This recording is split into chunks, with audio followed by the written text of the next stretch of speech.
Hello students, welcome to Mamana academy. जैसा कि कल हमने प्रपोजल और ऑफर के बारे में पढ़ लिया था, सेक्शन 2A के सबको डिस्कस कर लिया था। आज हम इसके आगे फर्दर डिस्कशन करेंगे। इसमें आगे आता है kinds of offer, kinds of offer या काइंड्स ऑफ प्रपोजल या प्रपोजल। इसमें सबसे पहले आता है पर्टिकुलर ऑफर। सबसे पहले क्या आता है? Particular offer. पर्टिकुलर ऑफर में ये होता है कि जैसे मान लीजिए कोई व्यक्ति किसी एक सर्टेन पर्सन को ही ऑफर दे रहा है। जैसे ए ने बी को ही ऑफर दिया। जब ए ने बी को ऑफर दिया तो बी जो है यहाँ पे पर्टिकुलर पर्सन है, वो एक पर्टिकुलर पर्सन के लिए ऑफर है। तो ये बी जो है यहाँ पे पर्टिकुलर पर्सन हुआ, तो इसी को हम पर्टिकुलर ऑफर के रूप में जानते हैं। जब एक आदमी दूसरे आदमी को, एक सर्टेन दूसरे आदमी को ऑफर देता है तो उसको हम पर्टिकुलर ऑफर कहते हैं। और यहाँ पे ये पर्सन जो है कुछ भी हो सकता है, नेचुरल भी हो सकता है, जुरिस्टिक्स भी हो सकता है, कॉर्पोरेशन भी हो सकता है, या फिर कोई कम्युनिटी के लिए भी हो सकता है। किसी एक कम्युनिटी के लिए अगर हम ऑफर देते हैं तो भी वो पर्टिकुलर ऑफर में आता है। ठीक है। उसके बाद जो दूसरा नंबर आता है वो आता है जनरल ऑफर। जनरल वो ऑफर होता है जो कि पब्लिक एट लार्ज होता है। इसका सीधा मतलब होता है पब्लिक एट लार्ज। क्या होता है? Public at large. ये ऑल ओवर पब्लिक के लिए होता है। अगर मान लीजिए कोई ऑफर जो है सो एडवर्टाइजमेंट बोर्ड पे जो लगा है, जो रोड पे जो लगा होता है, एडवर्टाइजमेंट बैनर का बोर्ड जो लगा होता है, उस पे अगर कोई ऑफर दिया गया है तो वो सभी के लिए होता है, वो सारे पब्लिक के लिए होता है। वो उसको कोई भी जो है एक्सेप्ट कर सकता है। उसके टर्म्स एंड कंडीशन को जब वो फुलफिल कर लेगा तो वो उस चीज के लिए एबल हो जाएगा। उसी को हम जनरल ऑफर कहते हैं। एज पर एग्जाम्पल अगर देखा जाए तो अगर मान लीजिए कोई ऑनलाइन शॉपिंग साइट्स है, जैसे फ्लिपकार्ट है, अमेजोन है, मिंत्रा है, अगर वो कोई ऑफर निकालता है तो वो पर्टिकुलर सभी के लिए निकालता है। वो पब्लिक एट लार्ज के लिए निकालता है कि जो भी उस साइट से सामान खरीदेगा इस डेट के अंदर में उसको ये ऑफर मिलेगा, इतना % डिस्काउंट मिलेगा, इतना % ये मिलेगा। जो भी उस पर दिखाया जाता है वो सब जनरल ऑफर के अंतर्गत ही आता है। ठीक है। उसके बाद तीसरा जो पॉइंट आता है वो आता है invitation to offer. Invitation to offer क्या होता है? इन्विटेशन टू ऑफर ये होता है, जैसे मान लीजिए रेलवे ने क्या किया कि न्यूज़पेपर में रेलवे ने क्या किया कि न्यूज़पेपर में एक पब्लिकेशन दिया टेंडर के लिए। ठीक है। अब उसमें टेंडर के लिए पब्लिकेशन दिया, उसमें पूरा प्रोसेस लिखा है कि आपको ऐसे ऐसे फॉर्म भरना है, उसके बाद हमारे पास लेके आना है। ठीक है। अब कोई एक व्यक्ति है जो इस टेंडर को देखा, पढ़ा, समझा, उसके बाद उसने क्या किया, इस फॉर्म को फिल किया और लेकर जाके रेलवे के पास गया। तो वहां पे क्या किया वो व्यक्ति ऑफर देगा रेलवे को, सर हम ये जो टेंडर आपने निकाला है इसको मैं इतने कम रेट में कर सकता हूं। उसका एक फिक्स रेट होगा, उससे कम में ही करना है। उससे जब कम में हम करेंगे उसी को हम इन्विटेशन टू ऑफर कहेंगे। ठीक है। हर एक व्यक्ति जो है वो जाएगा टेंडर देने वाले के पास, रेलवे के पास। अगर रेलवे ने टेंडर दिया है तो रेलवे के पास जाएगा, किसी और व्यक्ति ने टेंडर दिया है तो उसके पास जाएगा, और वहां वो ये बताएगा कि सर देखिए मैं आपका ये ऑफर देखा हूं, आपके न्यूज़पेपर में आया था, मैं इसके हिसाब से आया हूं इस ऑफर को एक्सेप्ट करने के लिए। इसका मतलब ये हुआ कि जो सामने वाला पार्टी जो देख रहा है, जो देखा है, वही जो है जाके ऑफर देगा, ना कि जिसका है वो ऑफर देगा। जैसे ए ने न्यूज़पेपर को पढ़ा, यहां पर टेंडर किसने निकाला है? रेलवे ने निकाला है, मतलब बी ने टेंडर निकाला है। तो ये वर्क किसका है? ये वर्क जो है रेलवे का है, लेकिन रेलवे जो है वो ऑफर ना देके यहां पे ए जो है वो रेलवे को ऑफर देगा कि सर ऐसा है कि मैं इस वर्क को, इस काम को इतने रुपए में, इतने कम समय में कर सकता हूं, आप ये ऑफर जो आप निकाले हैं वो हमको दे दीजिए। इसी को कहते हैं हम इन्विटेशन टू ऑफर। ठीक है। इसके बाद आता है काउंटर ऑफर।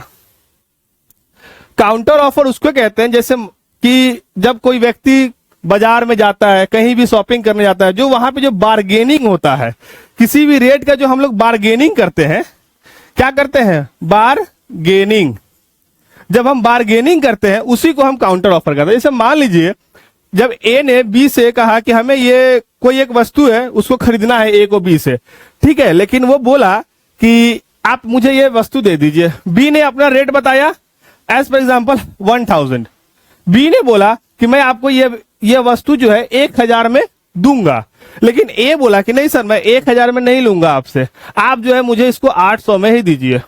ए ने क्या किया, ए ने अपना एक ऑफर दिया कि नहीं हम 1000 में तो नहीं लेंगे, हम लेंगे 800 में ही लेंगे। तो जो ए ने 800 रुपए जो वो बताया वही होता है काउंटर ऑफर, मतलब बार्गेनिंग किया। ए ने क्या किया, बी के साथ बार्गेनिंग किया, मोल जोल किया कि नहीं सर 1000 नहीं 800 में हमको दीजिए। इसी को हम कहते हैं काउंटर ऑफर। इसके बाद आता है cross offer.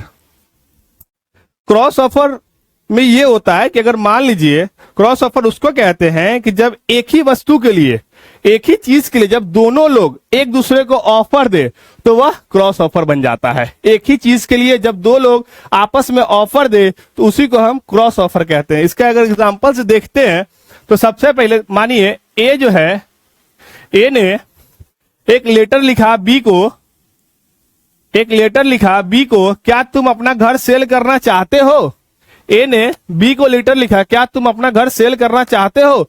At a time, उसी वक्त क्या हुआ कि बी ने भी ए को लेटर लिखा कि मैं जो है अपना घर सेल करना चाहता हूं, क्या आप खरीदना चाहते हो।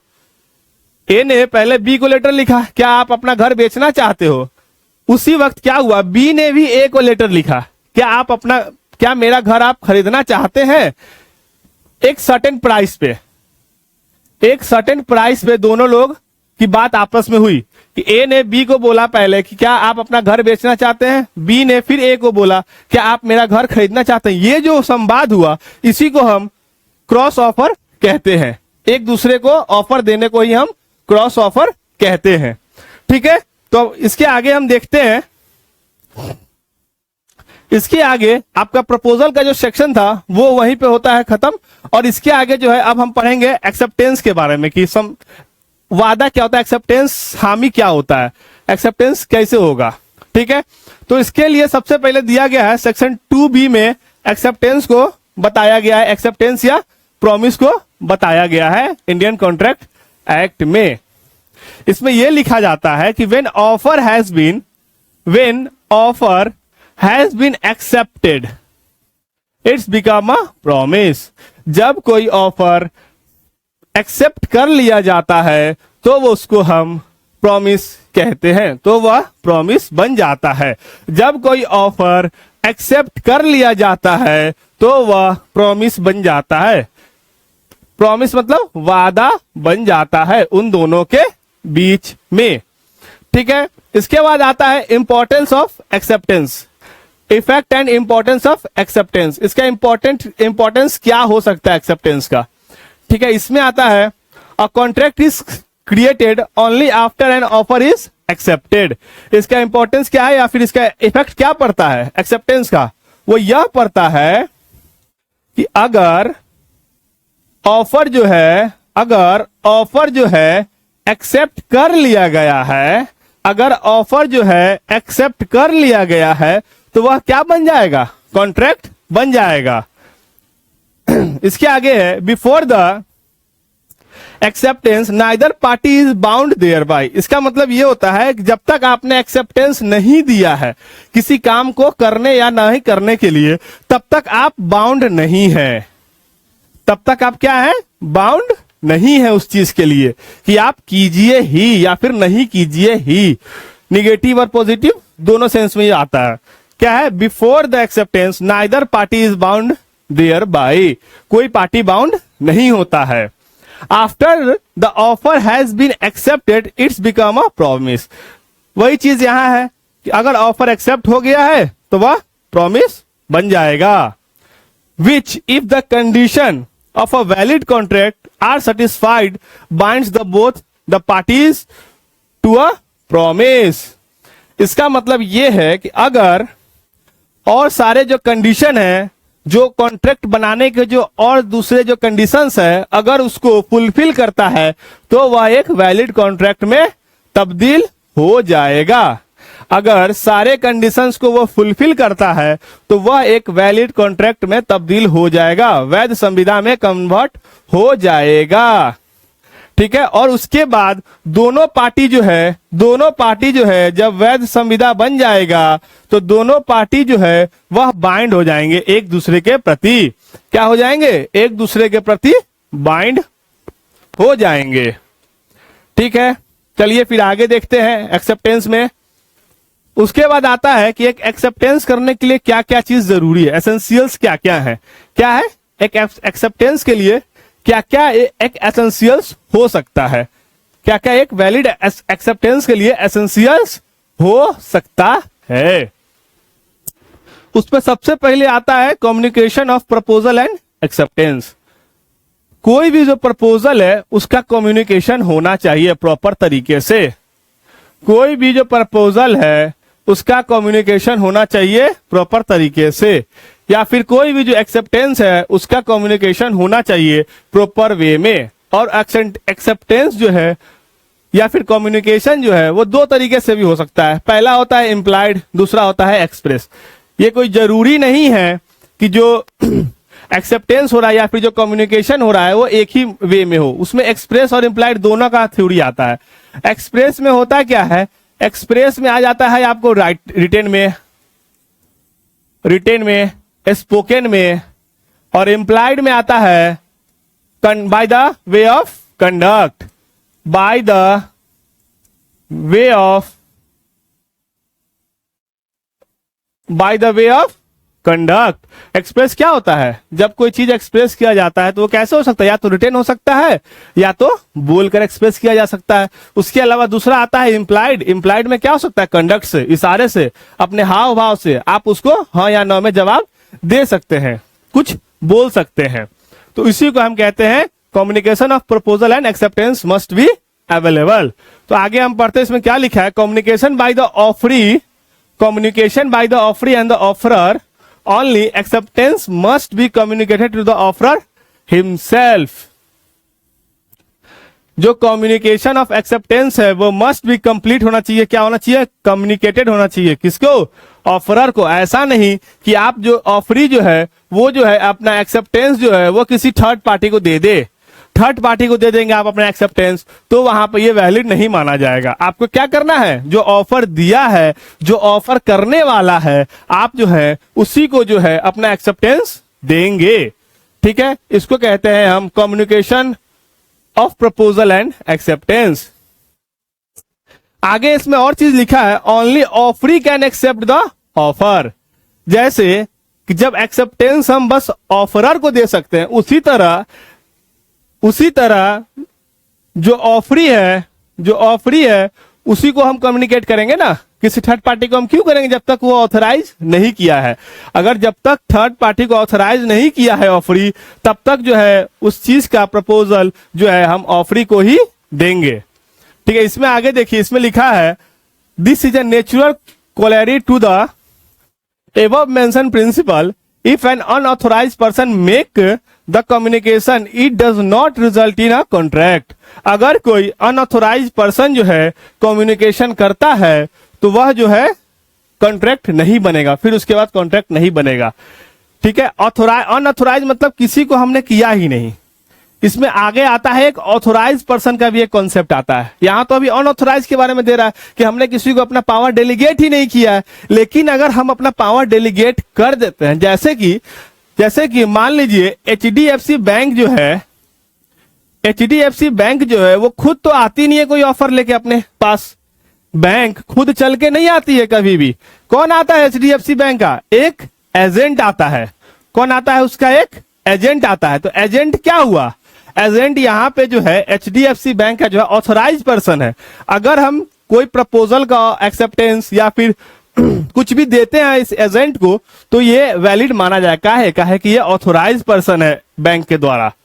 ठीक है, वही अगर किसी हम थर्ड पार्टी को दे दे जो ऑथराइज नहीं है तो क्या वो होगा, तो वो नहीं होगा। कभी भी ऑथराइज पार्टी को ही देना होता है। Communication of acceptance to a wrong person is no acceptance. यही चीज आगे लिखा है कि जो कम्युनिकेशन होगा वो रॉन्ग पर्सन को अगर किया जा रहा है तो वो कभी भी एक्सेप्टेंस नहीं माना जाएगा। The offeror becomes bound as soon as the letter of acceptance is posted to him. Offeror जो है वह बाउंड हो जाता है कब? ऑफरर जो है कम्युनिकेशन कैसे होगा?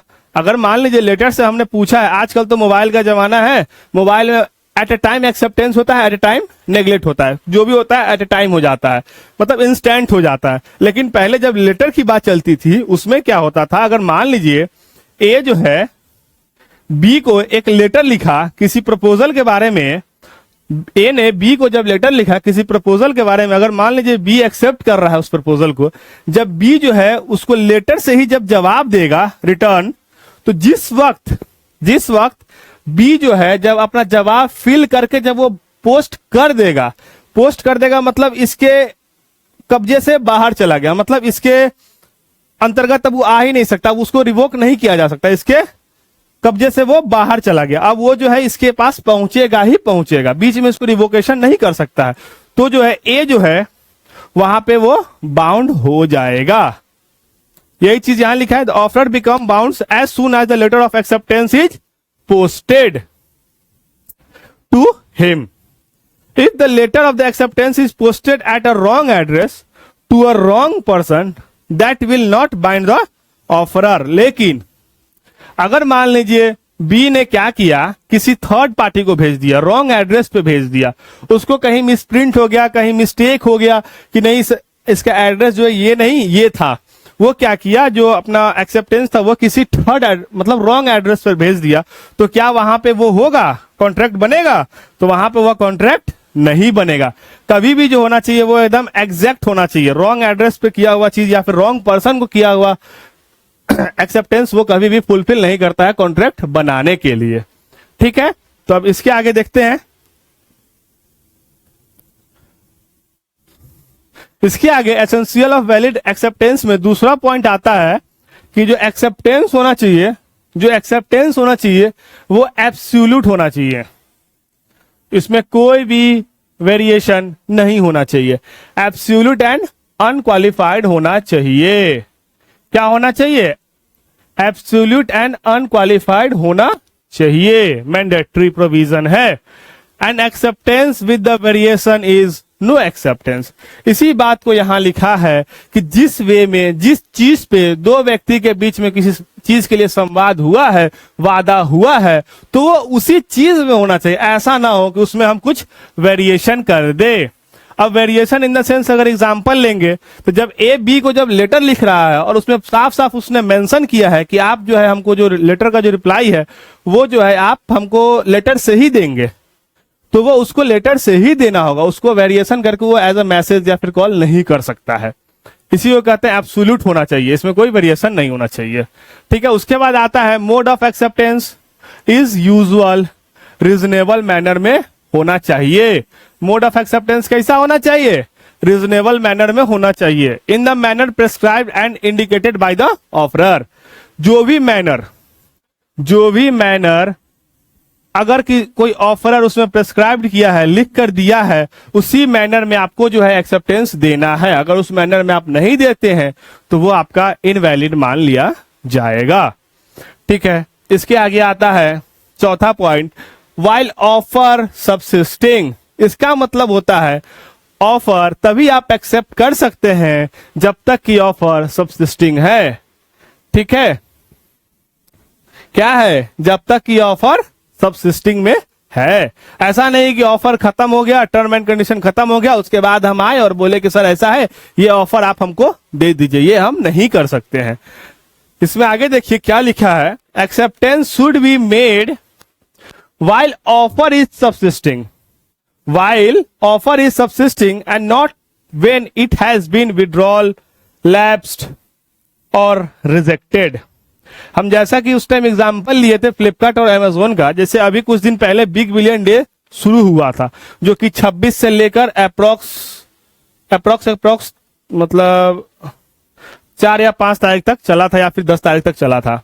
अब कोई व्यक्ति ये नहीं कह सकता है 10 तारीख के बाद ये नहीं कह सकता कि सर हमको ये ऑफर दे दीजिए। उसका एक टाइम लिमिट था, 26 से 10 जो है उसका एक टाइम लिमिट था, उसी टाइम आपको ये ऑफर जो है एक्सेप्ट करना था। वहां पे क्या हुआ, टाइम जो है लैप्स हो गया, या फिर लैप्स नहीं हुआ तो वहां पे मान लीजिए कोई ऑफर है, उसको विड्रॉल कर लिया गया कि नहीं अब ये ऑफर खत्म हो गया, अब ये ऑफर है ही नहीं। जब है ही नहीं तो उसके बाद आप उसका एक्सेप्टेंस नहीं दे सकते हैं। जब तक ऑफर है तभी तक आप उसका एक्सेप्टेंस दे सकते हैं, खत्म होने के बाद आप नहीं दे सकते हैं। ठीक है, आइए आगे देखते हैं। आगे है कि revocation of offer and acceptance. अब जब ऑफर हुआ है, प्रपोजल हुआ है, उसका एक्सेप्टेंस हुआ है, तो हो सकता है किसी रीजन वश उसको रिवोक भी करना पड़े, हो सकता है किसी रीजन वश उसको रिवोक भी करना पड़ सकता है। तो रिवोक कैसे होगा, इसका कुछ नियम बताया गया है। रिवोक कैसे होगा, कैसे ऑफर को तोड़ा जाएगा या फिर एक्सेप्टेंस को तोड़ा जाएगा, इसका कुछ नियम बताया गया, उसी के हिसाब से हम ऑफर को तोड़ सकते हैं। ठीक है, उसमें सबसे पहले आता है the contract act gives both proposer and acceptor the option of revoking there communication. हमारा जो संविदा अधिनियम है, हमारा जो कॉन्ट्रैक्ट एक्ट है, वो प्रपोजर को भी देता है ऑप्शन, और जो एक्सेप्टर है उसको भी जो है ऑप्शन देता है। किस चीज के लिए, कि आप जो है रिवोक कर सकते हैं कम्युनिकेशन को, संवाद को आप जो है रिवोक कर सकते हैं। कब, before the completed contract becomes into existence. Contract बनने के पहले। कब रिवोक कर सकते हैं, कॉन्ट्रैक्ट बनने के पहले। कॉन्ट्रैक्ट बनने के बाद आप रिवोक कभी नहीं कर सकते हैं।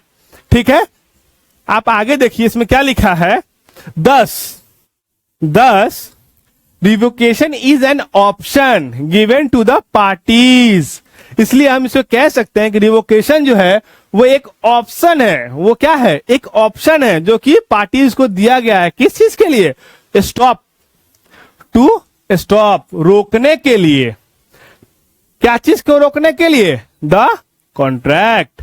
क्या रोकने के लिए, द कॉन्ट्रैक्ट। कॉन्ट्रैक्ट को रोकने के लिए ये एक ऑप्शन दिया गया है।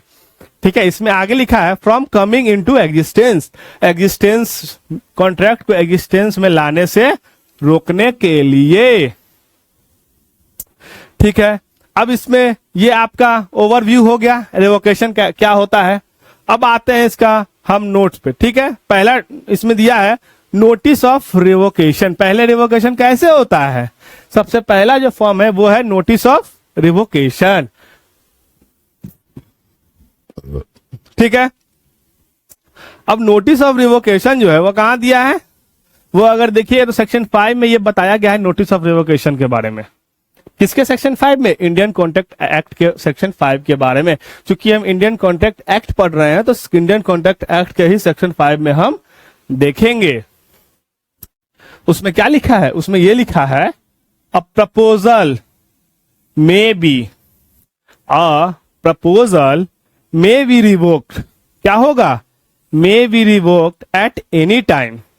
कभी भी रिवोक किया जा सकता है, eight any time, before the communication of इस एक्सेप्टेंस इज कंप्लीटेड। रिवोकेशन कभी भी किया जा सकता है, कभी भी किया जा सकता है।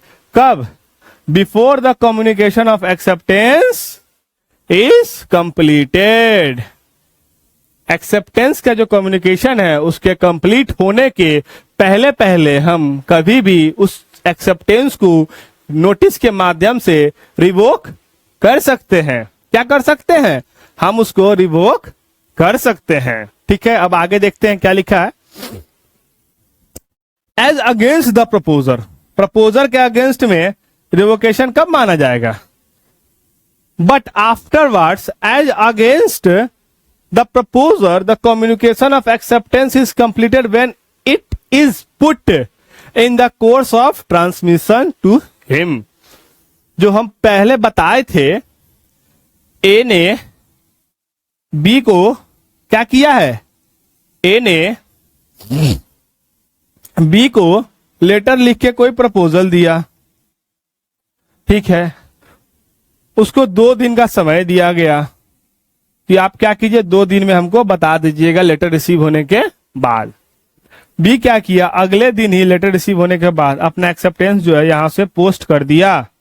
अब जब वो पोस्ट कर दिया तो ये जो है beyond the power of acceptor चला गया। अब जब वो पोस्ट हो गया, कोर्स ऑफ ट्रांसमिशन में डल गया, तो यहां पे ए के लिए क्या मान लिया जाएगा, यहां पे ए के लिए एक्सेप्टेंस मान लिया जाएगा। एक्सेप्टेंस क्या होगा, वहां पे बाउंड होगा। क्या है कि बी क्या किया है, अपना letter of acceptance within 2 days जो है पोस्ट कर दिया है। क्या किया है, कोर्स ऑफ ट्रांसमिशन में डाल दिया है।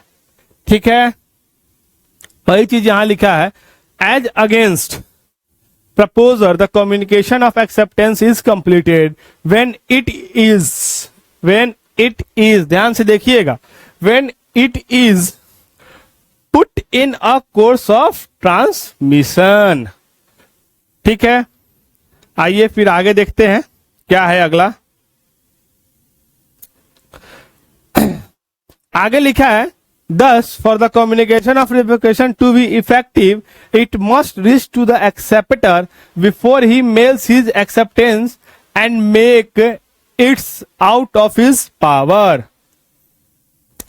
तो पहले तो ये एक्सेप्टेंस दे दिया, अब इसके लिए रिवोकेशन कब होगा, अब इसके लिए रिवोकेशन अगर ये करना चाहता है, अगर पहले तो इसने एक्सेप्टेंस दे दिया, अब एक्सेप्टेंस क्या हुआ, कोर्स ऑफ ट्रांसमिशन में चला गया, लेकिन अब जो है उसका अगले दिन ही मन बदल जाता है, उसको कुछ और नया कुछ अलग मन हो जाता है उसका, किसी भी रीजन बस वो तोड़ना चाहता है इस कॉन्ट्रैक्ट को, तो वो क्या कर सकता है, वो एक नया रिवोकेशन का जो है लेटर जो है वो भेज सकता है। लेकिन जब दोनों लेटर जाएगा तो कभी भी जो एक्सेप्टेंस का जो लेटर है उसके पहले जो है रिवोकेशन का लेटर जो है ए के पास जब पहुंच जाएगा तभी वो रिवोक माना जाएगा। अगर मान लीजिए बी ने जो क्या किया, एक्सेप्टेंस दिया, उसके बाद उसने रिवोकेशन का लेटर दे दिया, अब क्या हुआ कि पहले जो है एक्सेप्टेंस पहुंच गया ए के पास, लेकिन जब एक्सेप्टेंस पहुंच जाएगा ए के पास तो वहां पे कॉन्ट्रैक्ट फॉर्म हो जाएगा। क्या है कि ए ने क्या किया, एक्सेप्टेंस का लेटर पहले पढ़ लिया, बाद में रिवोकेशन आया, तो अब ये ए के ऊपर लाई करता है कि वो रिवोकेशन को एक्सेप्ट करता है या फिर एक्सेप्टेंस को एक्सेप्ट करता है। ठीक है, इसके आगे देखते हैं, उसी का एग्जाम्पल यहां पे है एक। ठीक है, इसका एग्जाम्पल देखिए यहां क्या लिखा है, A proposes by letter, A proposes by letter sent by the post to sell his house। ए क्या करता है, एक लेटर के माध्यम से प्रपोजल देता है कि हम जो है अपना घर जो है, वो बी को बोलता है कि हम अपना घर जो है बेचना चाहते हैं। ठीक है, उसके बाद B accept the proposal by letter sent by the post. B क्या करता है, बी भी जो है अपना एक्सेप्टेंस क्या दे देता है, क्या चीज से, लेटर से जो है बी जो है अपना एक्सेप्टेंस दे देता है। A may revoke his proposal at any time before the moment when B post his letter of acceptance but not afterward. इसमें एग्जाम्पल में ये बोला है कि अगर मान लीजिए ए को ही रिवोक करना है, अगर मान लीजिए ए तो पहले प्रपोजल दिया कि हम घर बेचना चाहते हैं आपको, बी क्या किया, बी को मन है कि हाँ ठीक है हम ले लेंगे, लेकिन अब जो है ए को मन है कि नहीं हम घर अब नहीं बेचेंगे, किसी रीजन से हम नहीं बेचेंगे, तो ए को क्या करना होगा, ए को उसी वक्त रिवोक करना होगा, एट अ टाइम रिवोक करना होगा जब उसके पहले की वह जो है moment when the B post his letter of acceptance, B के लेटर ऑफ एक्सेप्टेंस के पोस्ट करने के पहले जो है ई को रिवोकेशन का लेटर देना पड़ेगा, ए को रिवोकेशन का लेटर देना पड़ेगा बी के एक्सेप्टेंस के लेटर के पोस्टिंग से पहले। उसके बाद अगर देता है तो फिर उसका कोई मीनिंग नहीं रह जाएगा। ठीक है, इसके बाद दूसरा पॉइंट आता है lapse of time. An offer lapse on the expiry of time.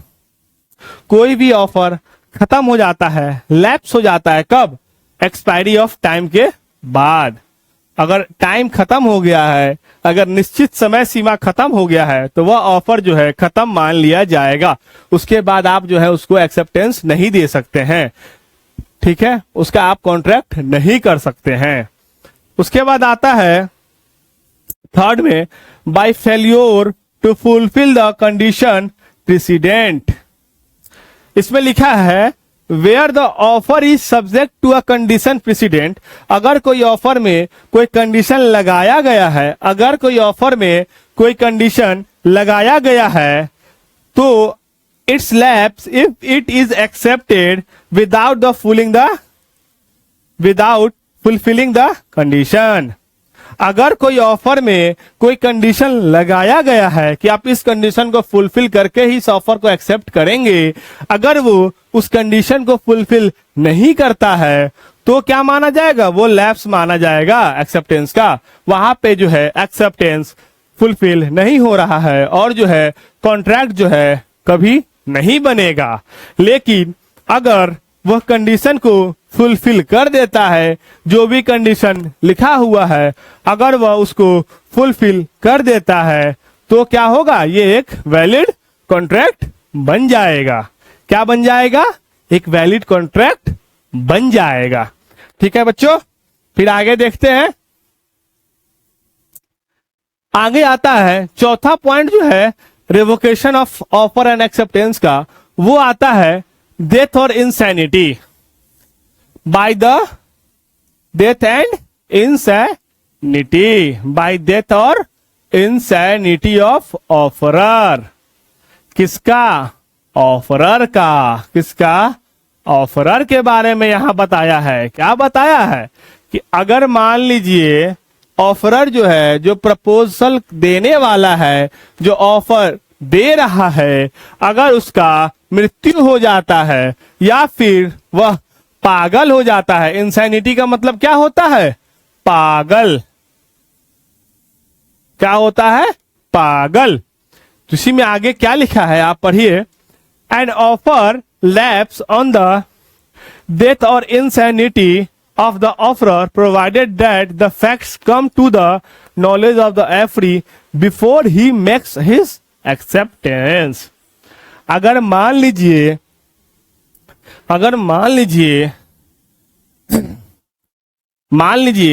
ए ने बी को ऑफर दिया, क्या तुम मेरा घर खरीदोगे?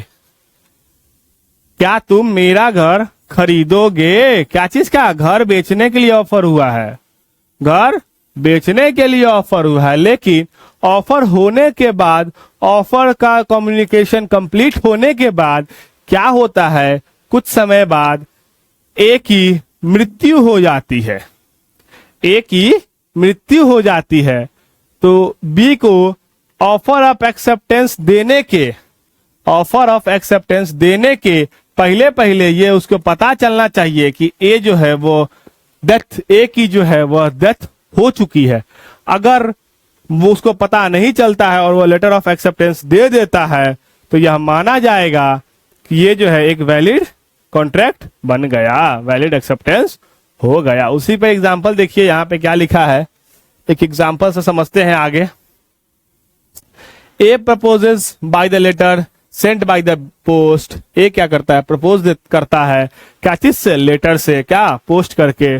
टू सेल हिज हाउस, अपना घर बेचने के लिए। To B accept the proposal.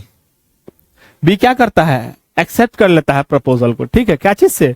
Letter sent by the post. वो भी जो है लेटर सेंट बाय पोस्ट करने के लिए। बी में revoke his acceptance at any time before or at the moment when the letter of communication reaches to A, but not afterward. Thus, if the letter of acceptance and the letter of revocation reach together, then also the acceptance will be deemed to have been revoked. ये जो example है आपका पिछले वाले के हिसाब से example यहाँ पे दिया है, ये आगे पीछे जो है ना एग्जाम्पल सेट हो गया है। ठीक है, ये पीछे वाले का एग्जाम्पल है, ये नोटिस ऑफ रिवोकेशन का एग्जाम्पल यहां पे आ गया है। ठीक है, तो इसमें ये बोल रहा है कि ए जब बी को प्रपोजल दिया बाय पोस्ट से कि हम घर बेचना चाहते हैं, क्या तुम खरीदोगे? तो बी के एक्सेप्टेंस देने के बाद बी चाहता है कि हम जो है अपना एक्सेप्टेंस रिवोक करें, तो वो कभी भी रिवोक कर सकता है। कब? जब ए के पास कम्युनिकेशन ऑफ एक्सेप्टेंस न पहुंचा हो। कम्युनिकेशन ऑफ एक्सेप्टेंस पहुंचने के पहले जो है वो रिवोक कर सकता है। ठीक है, चलिए आगे देखते हैं। आगे आता है, आगे का जो टॉपिक है, जो नेक्स्ट टॉपिक आ जाता है, वो आ जाता है क्या, वो आ जाता है कंसीडरेशन। क्या आता है? कंसीडरेशन। कंसीडरेशन क्या है? एक एसेंशियल एलिमेंट्स है ऑफ कॉन्ट्रैक्ट का। कंसीडरेशन क्या है? कंसीडरेशन एक एसेंशियल्स है कॉन्ट्रैक्ट को फॉर्म करने के लिए। क्या है कंसीडरेशन? एक एसेंशियल्स है कॉन्ट्रैक्ट को फॉर्म करने के लिए। इसका मतलब क्या होता है? प्रतिफल। प्रतिफल। जैसे कि हमने कल भी आपको इसके बारे में बताया था कि कंसीडरेशन क्या होता है। आगे हम देखते हैं इसमें क्या क्या है। पहले आता है इंपॉर्टेंस ऑफ कंसीडरेशन। कंसीडरेशन का क्या इंपॉर्टेंस है हमारे कॉन्ट्रैक्ट एक्ट में, हमारे संविदा अधिनियम में कंसीडरेशन का, प्रतिफल का क्या इंपॉर्टेंस है, क्या महत्व है। तो ये चीज लिखा है सेक्शन 25। अगर आप पढ़ेंगे, अगर सेक्शन 25 को आप खोल के देखते हैं तो सेक्शन 25 में ये लिखा है an agreement without consideration is void. Section 25 में इस चीज को साफ साफ लिख दिया गया है कि अगर कोई एग्रीमेंट, अगर कोई समझौता बिना प्रतिफल, बिना कंसीडरेशन के किया जाता है तो वह शून्य करार कहा जाएगा, शून्य करार माना जाएगा। मतलब कंसीडरेशन होना is mandatory. Consideration is mandatory. ठीक है। उसके बाद आईसीए के ही सेक्शन 10 में जब एसेंशियल्स ऑफ वैलिड कॉन्ट्रैक्ट पढ़ेंगे, उसमें लिखा है क्या क्या एसेंशियल्स होना चाहिए एक वैलिड कॉन्ट्रैक्ट बनने के लिए।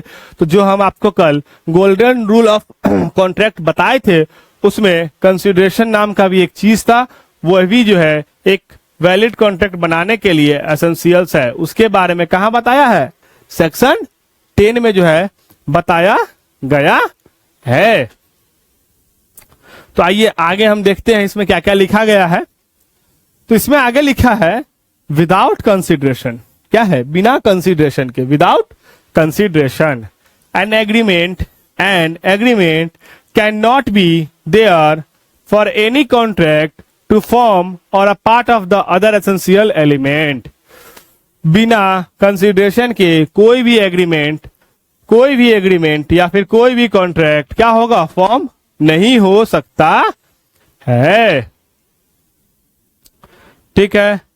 इसके आगे लिखा है apart from the other essentials element one very important element is that promise should be do something और टू डिलीवर समथिंग।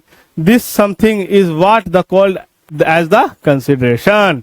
हम जब एक दूसरे से हम जब कोई भी व्यक्ति जब एक दूसरे से कुछ डिलीवर करने या उसके डिलीवरी के एवज में कुछ लेने के लिए सब एक दूसरे को कुछ ना कुछ डिलीवर होगा।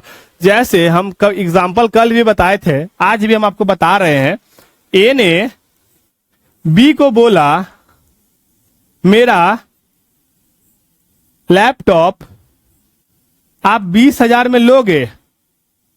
20,000 जो है वो रुपीज है।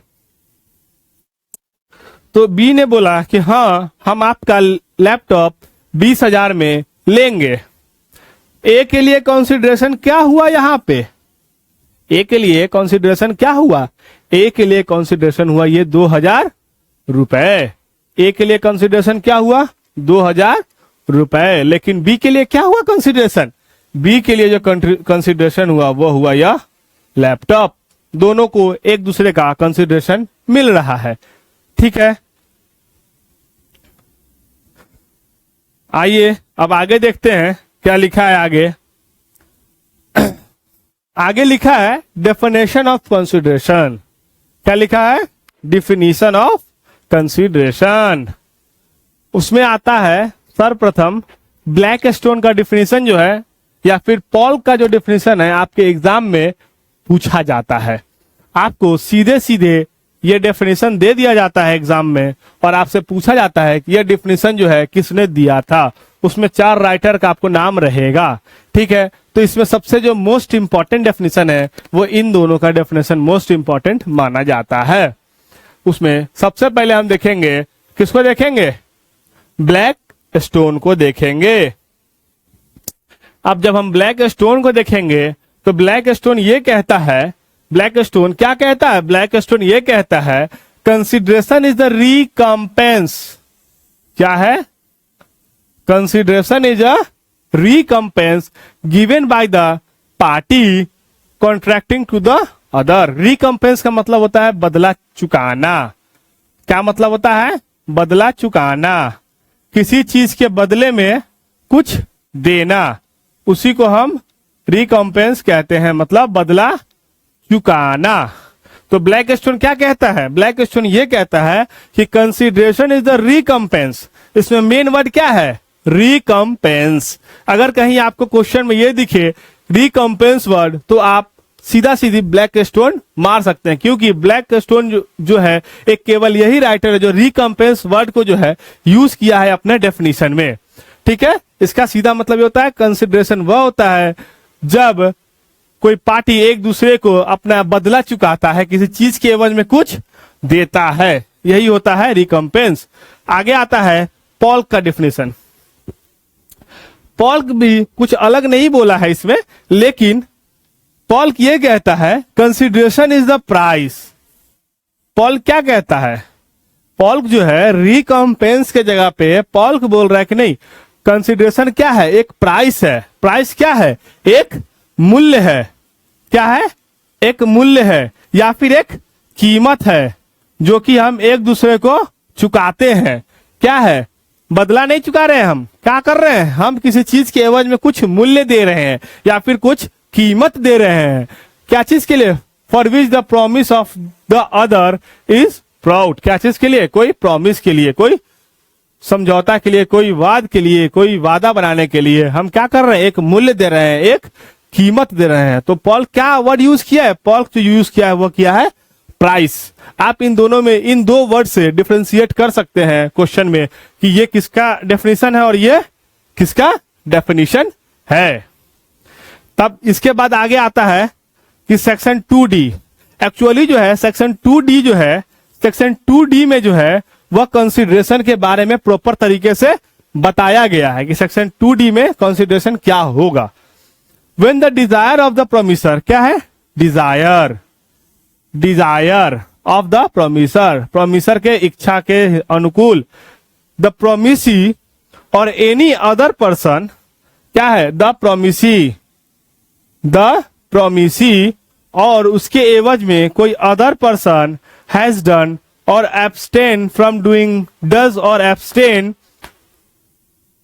does and abstain from doing, promise to do or abstain from doing something, such act, abstinence or promise is called a consideration for the promise। इसका ये मतलब होता है कि अगर जो प्रोमिसर का जो डिजायर है, प्रोमिसर का जो इच्छा है, उसके एवज में अगर जो प्रोमिसी है, जो ऑफर लेने वाला है वो, या फिर उसके जगह पे कोई दूसरा व्यक्ति जिसको वह ऑथोराइज किया है, अगर वो उस काम को करने के लिए या उस काम को करने से रोकने के लिए कोई भी काम को करता है, तो उसी को हम क्या कहते हैं? कंसिडरेशन कहते हैं। जैसे अगर इसका एग्जाम्पल लीजिए तो वही एग्जाम्पल लेते हैं लैपटॉप वाला। मान लीजिए ए जो है वो अपना एक लैपटॉप बी को बेचना चाहता है। बी का क्या है? बी को बेचना चाहता है। कितना में? 20,000 में। ठीक है, 20,000 में क्या करना चाहता है? ए जो है बी को अपना लैपटॉप बेचना चाहता है, लेकिन होता क्या है? बी जो है माइनर है अभी, या फिर ऐसा है कि वो अभी अपने पैरों पे खड़ा नहीं है, खुद कैपेबल नहीं है कि वो 20,000 रुपए देके वो ले सके। वह क्या करता है कि वह जो है ए को बोलता है कि आप सी, मेरे पापा से जो है आप जो है 20,000 रुपए ले लीजिए। क्या कहता है? कि आप मेरे पापा से जो है 20,000 रुपए ले लीजिए। अब ए क्या करता है? उसके पापा सी से जो है 1,000 रुपए लेता है, लेकिन लैपटॉप किसको देता है? बी को देता है। यहाँ बी ने क्या किया? उसको ऑथराइज किया सी को। किसको? सी को, कि आप जो है सी से जो है 1,000 रुपए ले सकते हैं। ठीक है, तो यहाँ प्रोमिसी कौन था? बी था, लेकिन पैसा किसने दिया? पैसा दिया सी ने, किसने दिया? सी ने, मतलब अनदर पर्सन ने जो है कंसिडरेशन को जो है चुकाया। ठीक है, इसी को हम कंसिडरेशन कहते हैं एज पर सेक्शन 2D। ठीक है, अब इसके आगे अगर हम देखेंगे तो इसके आगे इसमें लिखा है कि essentials of valid consideration. Essentials of valid consideration, एक कंसिडरेशन करने के लिए क्या क्या महत्वपूर्ण तत्वों की जरूरत पड़ती है, क्या क्या महत्वपूर्ण चीजों की जरूरत पड़ती है, एक प्रतिफल पूरा करने के लिए क्या क्या महत्वपूर्ण चीजों की जरूरत पड़ती है, जो कि सेक्शन 2D के हिसाब से बताया जा रहा है। ठीक है, उसमें पहला आता है consideration should be given at the desire of the promisor. कभी भी जो कंसिडरेशन है वो प्रोमिसर के डिजायर पे दिया जाएगा, प्रोमिसर के इच्छा के हिसाब से दिया जाएगा। ठीक है, उसके बाद आता है it should be given by the promisee or any other person.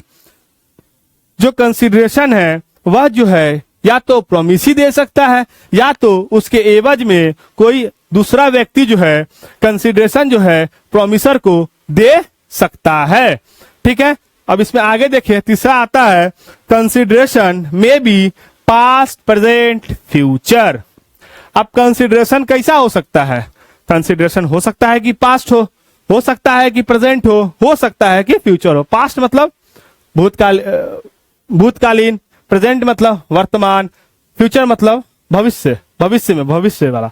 ठीक है, तो अगर हम पास्ट के एग्जांपल देखें तो पास्ट में मान लीजिए ए का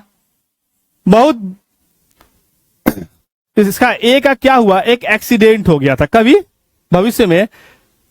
ए का भविष्य कह रहे हैं, भूत में ए का एक्सीडेंट हो गया था। ठीक है, वो बहुत ज्यादा डैमेज था उसके एक्सीडेंट की वजह से, वो हॉस्पिटल तक जाने के लायक नहीं था।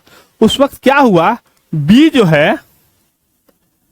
जो है उसका एक मित्र है, उसका एक कलीग है, उसके जानने वाला है, वो क्या किया, बी को जो है इस मरते हालत में ना छोड़ के उसको ले जाकर हॉस्पिटल में भर्ती किया, वहां रह के इसका इलाज करवाया, इसको क्योर किया ए को, और फिर उसको इसके घर पहुंचाया। ठीक है, लेकिन आने वाले कुछ समय बाद 2, 4, 6, 7 महीने, 1 साल के बाद हुआ क्या, बी को किसी चीज की आवश्यकता थी, कोई एक वस्तु था जिसकी आवश्यकता किसको थी, बी को थी, और वह वस्तु जो है ए के पास अवेलेबल था, जो कि ए के यूज के लिए नहीं था। मान लीजिए ए उसका यूज नहीं करता था, वो बस ऐसे ही रखा हुआ था, लेकिन ए के लिए वो, बी के लिए वो क्या था, यूजेबल था, बहुत ही उसके लिए यूज का चीज था, बहुत जरूरी चीज था। तो ए जो है, बी जो है ए को यहाँ पे कहता है क्या तुम जो है अपना ये वस्तु जो है हमको बेचोगे, क्या तुम जो है अपना ये वस्तु हमको बेचोगे? ए बोलता है कि हाँ ठीक है, हम इस वस्तु को तुमको बेच देंगे। तो फिर बी बोलता है क्या इसका क्या प्राइस होगा, क्या अमाउंट होगा, क्या मूल्य होगा, क्या कीमत होगा इस चीज को लेने के लिए। तो ए यहाँ पे क्या बोलता है कि तुमने जो मेरा आज से 1 साल पहले जान बचाया था, मरते हालत में नहीं छोड़ा था, मुझे जान बचा के मुझे इस लायक किया था, इसलिए मेरे लिए वो जो तुम मेरे लिए जो पास्ट में जो तुम मेरे लिए किए थे वही मेरे लिए क्या होगा, कंसिडरेशन होगा। तुम इस वस्तु को उसके एवज में लेकर चले जाओ, हमको इस वस्तु के एवज में कुछ भी नहीं चाहिए। तो यहाँ पे एक क्या हुआ, इन दोनों के बीच एक पास्ट कंसिडरेशन पे बात बनी। किस चीज पे बात बनी, पास्ट कंसिडरेशन पे बात बनी। अब अगर हम प्रेजेंट की बात करें, अगर हम प्रेजेंट की बात करते हैं तो मान लीजिए ए जो है बी को, लैपटॉप वाला एग्जांपल लेते हैं, ए जो है बी को बोला कि क्या आप मेरा लैपटॉप 20,000 में लेंगे। बी ने बोला कि हाँ ठीक है, हम आपका लैपटॉप 20,000 में ले लेंगे। उसी वक्त एट ए मोमेंट जो बी ने क्या किया, एक्सेप्टेंस किया और कंसिडरेशन देकर 20,000 रुपए देकर वह जो है लैपटॉप लेकर चला गया। ये क्या हुआ, एट ए मोमेंट, ये क्या हुआ, प्रेजेंट कंसिडरेशन के फॉर्म में आता है। अब इसके बाद लास्ट आता है फ्यूचर कंसिडरेशन। अब फ्यूचर भी हो सकता है, कुछ फ्यूचर भी हो सकता है। मान लीजिए इसका एग्जांपल देखिए, लैपटॉप का एग्जांपल फिर लेते हैं। ए ने बी को बोला कि मैं अपना लैपटॉप बेचना चाहता हूं 20,000 में, लेकिन बी ने क्या बोला कि ऐसा है सर कि मेरे पास अभी 20,000 रुपए नहीं है, हम जो है आपको आने वाले 2 महीने में, मान लीजिए आज है 22 तारीख, 22 अक्टूबर, बी बोला कि सर हम आपको जो है 22 दिसंबर को आपका जो है फुल पेमेंट कर देंगे। क्या कर देंगे? फुल पेमेंट कर देंगे। इस चीज के लिए दोनों के बीच सहमति बन जाती है और कॉन्ट्रैक्ट बन जाता है। किस चीज के लिए? कि ठीक है तुम जो है लैपटॉप ले जाओ, लेकिन आने वाले 20 तारीख मतलब 20 दिसंबर को तुम क्या करना, मेरा 20,000 रुपए कहीं से भी जुगाड़ करके हमको दे देना। तो ये क्या हुआ? कब देना है उसको पैसा? सामान तो आज ले गया 22 अक्टूबर को, लेकिन वो पैसा, उसका कंसिडरेशन कब देगा? वो देगा इन फ्यूचर, मतलब 22 दिसंबर को, जब वो 2 महीने के बाद दे रहा है, उसी को हम कहते हैं फ्यूचर कंसिडरेशन। ठीक है, इसके आगे आता है चौथा point, there should be a some act or abstinence. मतलब यहां पे कोई एक कार्य होना चाहिए, बिना कार्य का कोई एक्ट होना चाहिए ही। बिना एक्ट का कंसिडरेशन नहीं होता है, कोई ना कोई एक एक्ट होना चाहिए, कुछ करने के लिए, कुछ करने से रोकने के लिए, उसके एवज में होना चाहिए कंसिडरेशन, तो ही कंसिडरेशन माना जाएगा। ठीक है, इसके बाद हम देखेंगे, मान लीजिए कंसिडरेशन तो होता है कि नॉर्मल कि हाँ आप उसके एवज में कुछ देंगे तभी कॉन्ट्रैक्ट फुल होगा, क्या कि एसेंशियल्स है कि अगर कंसिडरेशन ही नहीं होगा तो फुल कहां से होगा? फुलफिल होगा ही नहीं, फिर तो कॉन्ट्रैक्ट हमारा नल एंड वॉइड हो जाएगा। लेकिन इसी पे कुछ एक्सेप्शन भी हमारे यहां दिया गया है, एक्सेप्शन भी दिया गया है। एक्सेप्शन मतलब अपवाद। क्या दिया गया है? इसमें अपवाद जो है बताया गया है कॉन्ट्रैक्ट एक्ट में ही। वो कहां बताया गया है अपवाद के बारे में? जनरल अगर मीनिंग की बात करें तो जनरल मीनिंग में सेक्शन 25 भी यही कहता है कि अगर कंसिडरेशन नहीं है तो आपका कॉन्ट्रैक्ट जो है वह वॉइड एंड नल माना जाएगा। लेकिन उसी में आगे यह भी बताया गया है सेक्शन 25 के तहत कि कुछ ऐसे एक्सेप्शन है, कुछ ऐसे अपवाद है जिसमें कंसिडरेशन नहीं रहते हुए भी आपका जो है कॉन्ट्रैक्ट जो है वो वैलिड माना जाएगा। अब अपवाद की बात करें तो आइए देखते हैं सबसे पहला अपवाद क्या है। सबसे पहला एक्सेप्शन है नेचुरल लव एंड अफेक्शन। क्या है? Natural love and affection. A written and registered agreement based on natural love and affection between near relative is enforceable without क्या है? consideration। कोई भी नियरेस्ट रिलेटिव के बीच अगर किसी लव और अफेक्शन, प्यार और झुकाव के वजह से कोई बिना कंसिडरेशन या कुछ चीज आदान प्रदान किया जा रहा है तो वह एक वैलिड कॉन्ट्रैक्ट माना जाएगा। कहां माना जाएगा? जब नेचुरल लव और अफेक्शन होगा दोनों रिलेटिव्स के बीच में, ठीक है, तब उसको एक वैलिड कॉन्ट्रैक्ट माना जाएगा।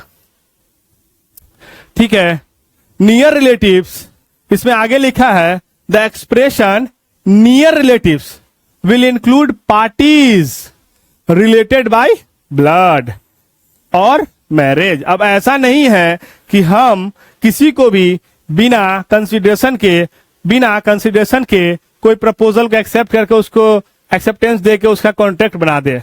नेचुरल लव एंड अफेक्शन का यूज हम तभी कर सकते हैं जब एक दूसरा जो है किसी ब्लड के माध्यम से या फिर मैरिज के माध्यम से एक दूसरे का रिलेटिव हो। ठीक है, अगला एक्सेप्शन है वो है पास्ट वॉलेंट्री सर्विस।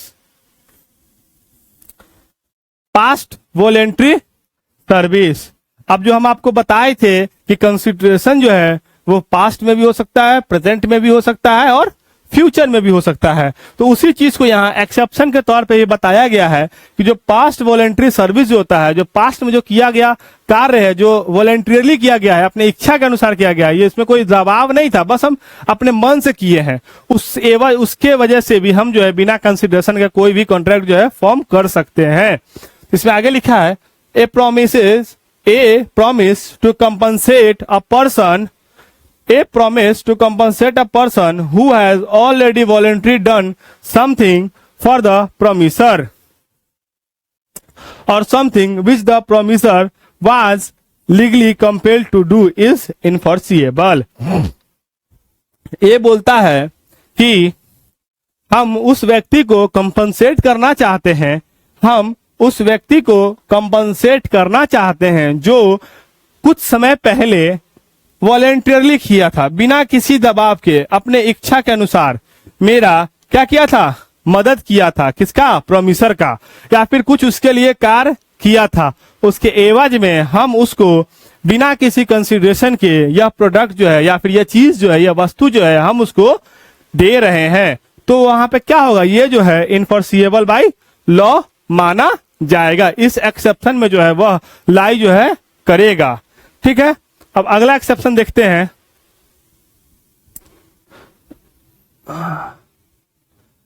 चलिए पहले हम इसका एग्जांपल देख लें, उसके बाद अगला एक्सेप्शन टाइम बार डेप्थ हम देखेंगे। इसमें है ए ने क्या किया, ए एंड बी जो है वह दोनों जो है फ्रेंड है। B treats A during a illness. B जो है ए का जो है, बी क्या किया, ए को मतलब इलाज किया, कब, जब उसका तबीयत खराब था, जब उसके अंदर इलनेस था। ठीक है, B does not accept any payment from A. फिर बी ने क्या किया, कोई भी पेमेंट जो है ए से नहीं लिया उस इलाज के बदले में। वह जो है free of cost naturally voluntarily जो है उसका इलाज किया, उसके इलाज के एवज में बी जो है एक भी रुपए, एक भी पेमेंट नहीं लिया ए से। ठीक है, for that treatment A promises B son. A जो है बी के सन से प्रॉमिस करता है टू पे हिम 10,000। यहां पे क्या हो रहा है, यहां पे जब बी ने, अगर ए जो है बी को प्रॉमिस करता कि हम आगे तुमको जब जरूरत पड़ेगी तो हम जो है तुमको जो है 1,000 रुपए देंगे, तो वो वैलिड हो जाता, आगे की बात हो जाती, फ्यूचर में चला जाता। लेकिन ए क्या कर दिया, बी को प्रॉमिस कर रहा है, उसके बेटा को प्रॉमिस कर रहा है। क्या प्रॉमिस कर रहा है कि हम 1,000 रुपए देंगे तुमको। तो यहां जब बेटा को प्रॉमिस कर रहा है, तो ये जो बेटा को प्रॉमिस कर रहा है, hence C to whom the promise was made did not nothing for A. A के लिए वह कुछ भी नहीं है। So as promise is not enforceable. A जो है कभी भी किसको प्रॉमिस कर सकता है, बी को, उसके बेटा को नहीं। क्या है कि बेटा को ऑथराइज नहीं किया गया है वहां पे। अगर ऑथराइज कर देता तो फिर वह कर सकता था, लेकिन बेटा को ऑथराइजेशन ही नहीं है, वो अनऑथराइजेशन में है। तो अगर ए जो है सी को अगर देता है 1,000 रुपए इसके बदले में, तो वह जो है इनफोर्सिएबल बाय लॉ नहीं माना जाएगा। इसके आगे हम देखते हैं एक्सेप्शन थर्ड जो है वो है टाइम बार डेप्थ। इसका मतलब यह होता है अ promise to pay a time bar डेप्थ इज इनफोर्सिएबल, टाइम बार डेप्थ में अगर कोई प्रॉमिस किया गया है तो वह उसको इनफोर्सिएबल माना जाएगा। एग्जाम्पल देखते हैं, तो Peter was 1 lakh rupees. Peter क्या किया, 1 लाख रुपए जो है लिया। Peter was John's 1 lakh rupees but has not paid anything back in 5 year. Peter क्या किया, जॉन से 1 लाख रुपया तो लिया, लेकिन वो पिछले 5 साल में एक भी रुपया रीपेमेंट नहीं किया है। किसको, जॉन को। अब पीटर क्या करता है, जॉन को। तो पीटर क्या करता है, Peter sign a written promise to pay John RS 50,000।